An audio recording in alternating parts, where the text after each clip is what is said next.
In this video, I hope to show that the Bible contains an irreconcilable contradiction, that of an omniscient God and man having free will. Firstly, let's familiarise ourselves with the dictionary definition of omniscient. 1. Having infinite awareness, understanding and insight. 2. Possessed of universal or complete knowledge. So clearly any God, if he existed, would know everything there is to know, according to Christians claiming his omniscience. Having debated this issue with people on Facebook, I have found there appear to be two main outlooks offered by theists, both of which contain difficulties. The first outlook given by Christians is the easiest to refute logically, so we'll tackle that one first. This argument goes that God knows everything, every choice we will ever make, before we make it. Time for an example of why this is logically flawed. For the purposes of these examples, this narwhal is your God. We'll call him Yarwhale. I am about to give you a choice between 4 playing cards, the aces of spades, diamonds, clubs and hearts. Yarwhale, being omniscient, already knows you will pick the ace of diamonds. You may think you have free will in your choice, but this is logically impossible in this scenario, as choosing anything but the ace of diamonds would disprove Yarwhale's omniscience. You can only have the illusion of free will in this scenario if you are to pick what Yarwhale has foreseen. The second outlook offered by Christians for God's omniscience is somewhat harder to describe, but let's give it a go and see how things look for Yarwhale at the end. This outlook states that Yarwhale doesn't know what choices we will make, but he does know what path each choice will lead us down. This immediately poses a problem of omniscience as defined, requiring Yarwhale to have foreknowledge of our decisions, but we'll carry on anyway. Again, let us look to an example. Below is a simple diagram of paths. Each split is a simple left-right choice, whereas in reality a choice may have multiple options, so this is an extremely simplified example. Starting at the bottom, Yarwhale doesn't know which way we will go, only the outcome, so we do have actual free will.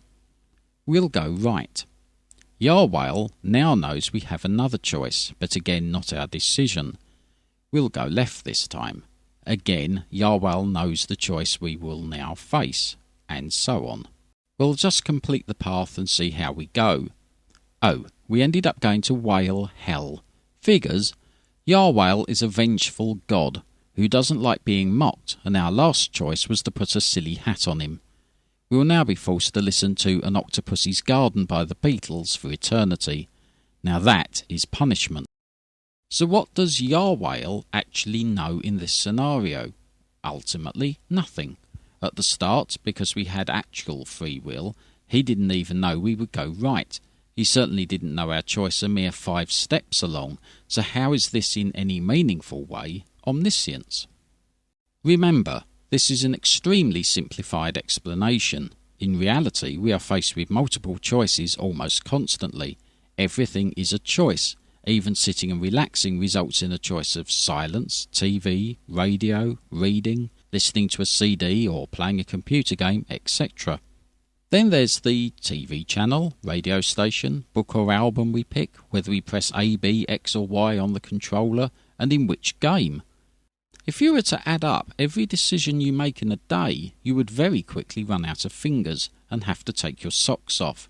But then which sock first, left or right? I shall end by commenting briefly on the ramifications of the first scenario.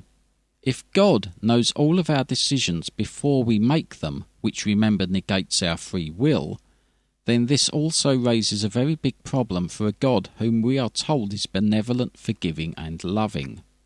If God knows beforehand that a person's choices will lead them to live a life as an atheist, or indeed a Muslim, Hindu, Buddhist or Pastafarian, then he knows that person is destined for hell when they die. Them's the rules he made. They cannot logically change their beliefs and convert to Christianity, because God has foreknowledge of every decision and has already seen that they won't. Logically, any God who would create a soul that he already knows will end up tortured for eternity cannot be described as benevolent, forgiving, or loving. They must at best be described as psychotic and sadistic. Having read the Bible, I can only suggest he fits this description anyway. Doubtless I shall get responses from Christians offering various alternative explanations gleaned from apologetics sites. But then apologetics only exists because the Bible contains so many problems they can build an industry around rationalising them. Thank you for watching, and please use your free will wisely to see that the God of the Bible makes no sense.